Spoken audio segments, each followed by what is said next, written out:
Hello, and welcome to my culture presentation for Advanced Senior Seminar.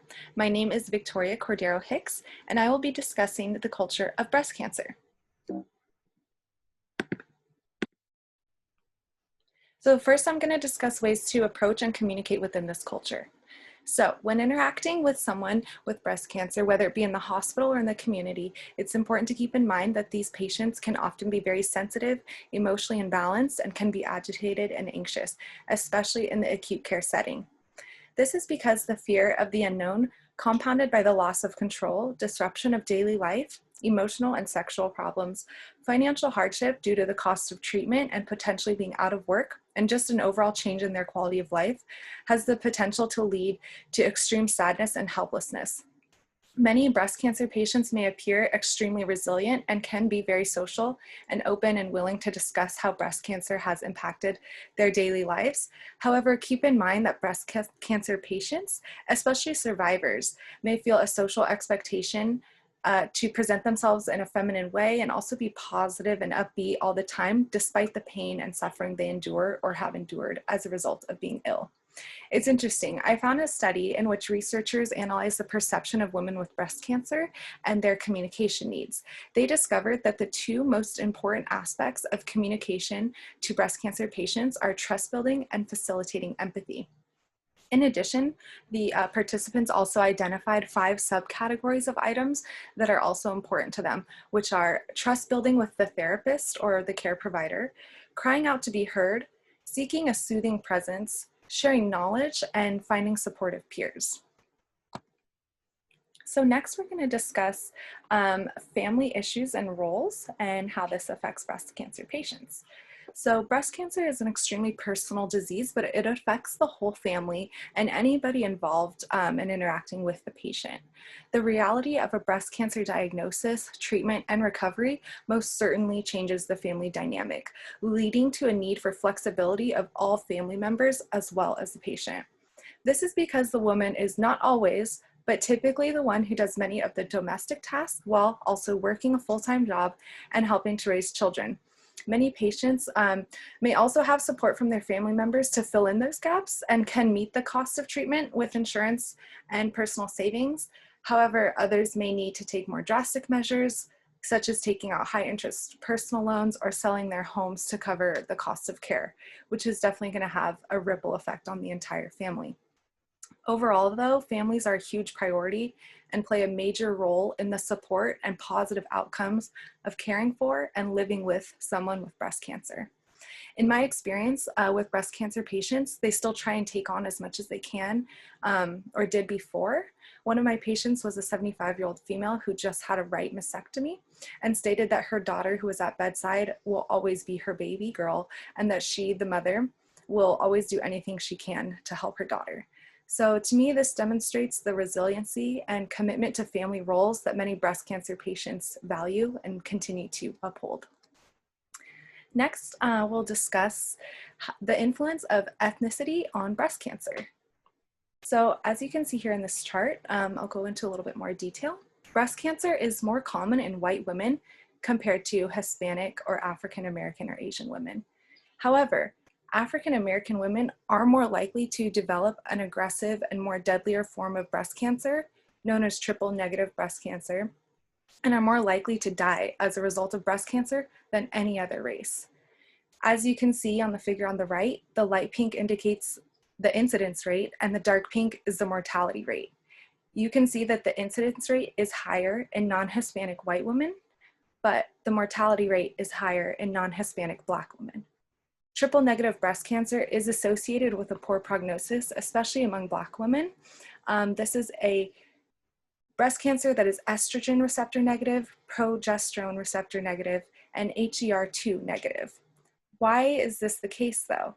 Some researchers attribute this difference in mortality and difference to a biological aggressiveness of this triple negative breast cancer that just happens in Black women compared to other racial and ethnic groups. However, there's research that also states that the poor prognosis can be attributed to less access to mammography and lower quality medical care that is noted more commonly in certain ethnic and racial groups. So next we're going to discuss the health problem and reach a nursing diagnosis for this culture.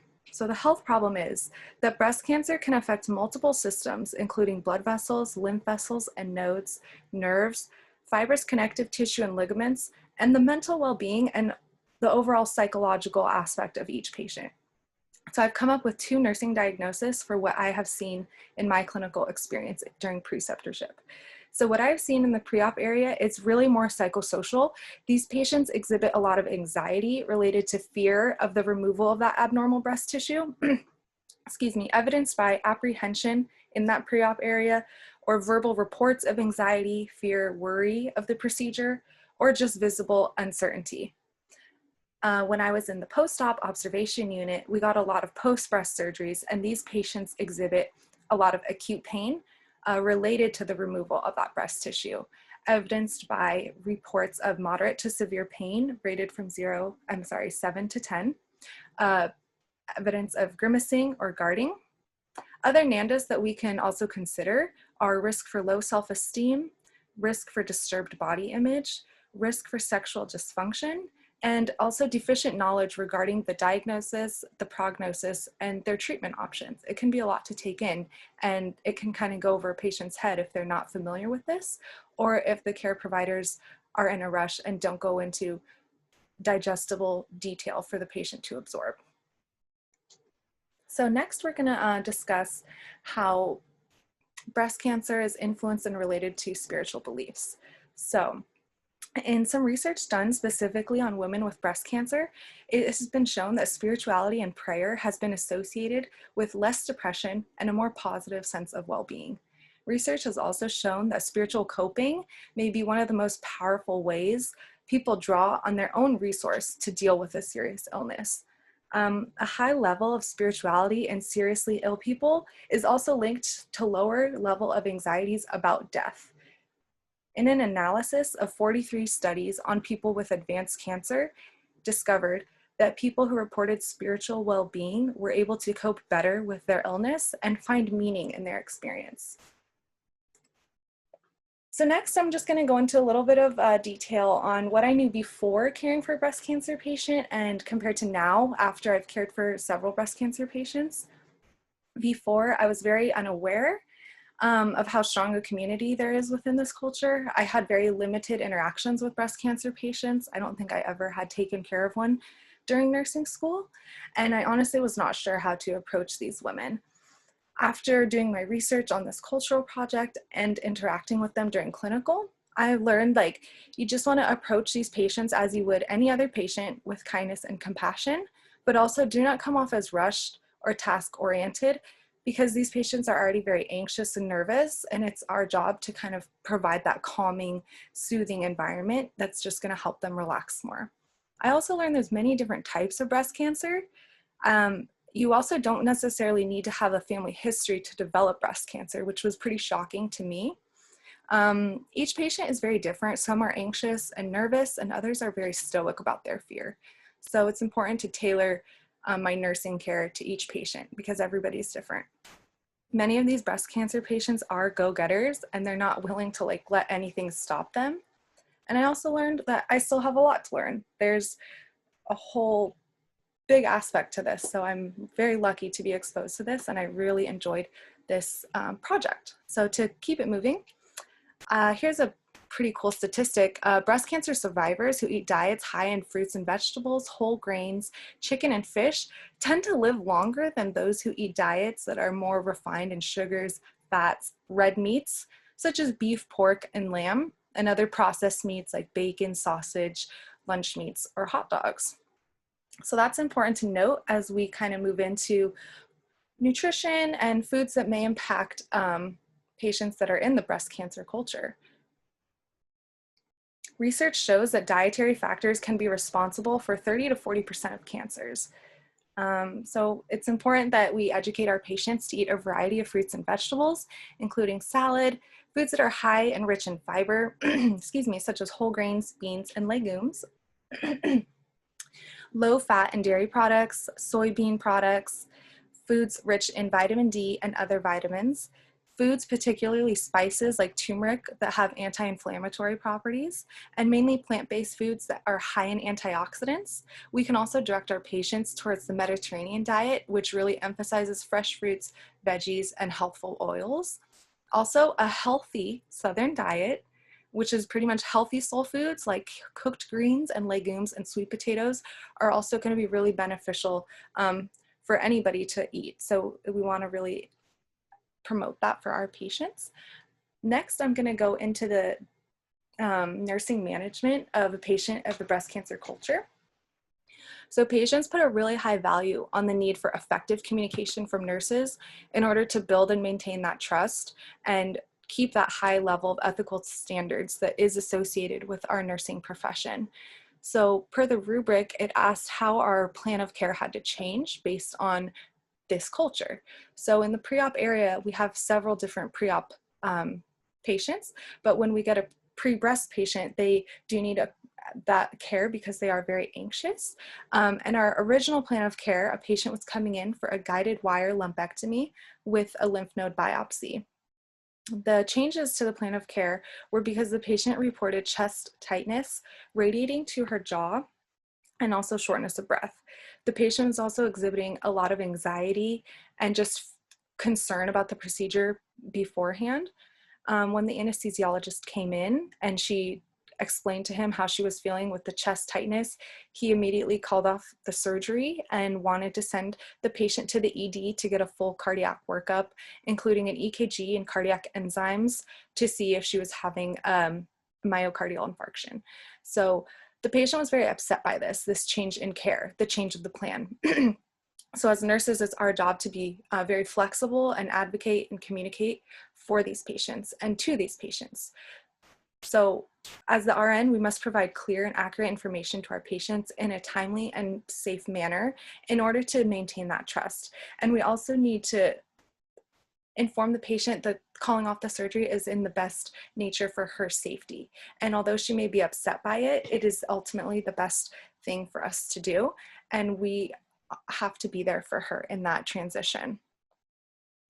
So next we're going to discuss the educational needs of patients with breast cancer and their family. So as we mentioned, breast cancer affects the whole family, not just the patient. As nurses, we must extend our education to the family as well as the patient. And the therapeutic communication must be an integral part of how we incorporate our education to the patient and their family members. So next we're going to discuss a little bit about how awareness of breast cancer has changed the cultural sensitivity to others. I think there's definitely a very strong sense of community within the breast cancer culture. There are many breast cancer walks, support groups, online discussion forums that provide and foster a sense of community and support and allow breast cancer patients, an outlet to share stories, relate to one another, and just to find support among peers, which is really important because that is something that they noted as very high on their importance list in their communication needs. However, there is enough awareness and not enough action to currently achieve health justice for all women of all ethnicities, races, and socioeconomic statuses.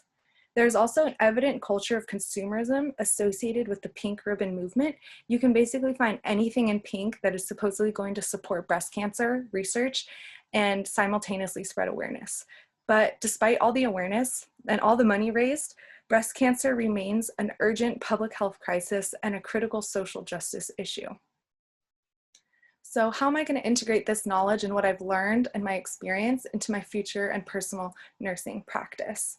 What I plan to do is provide therapeutic communication to every patient, but also adopt different styles of therapeutic communication in order to tailor my care to each patient, because some may want or need more support than others.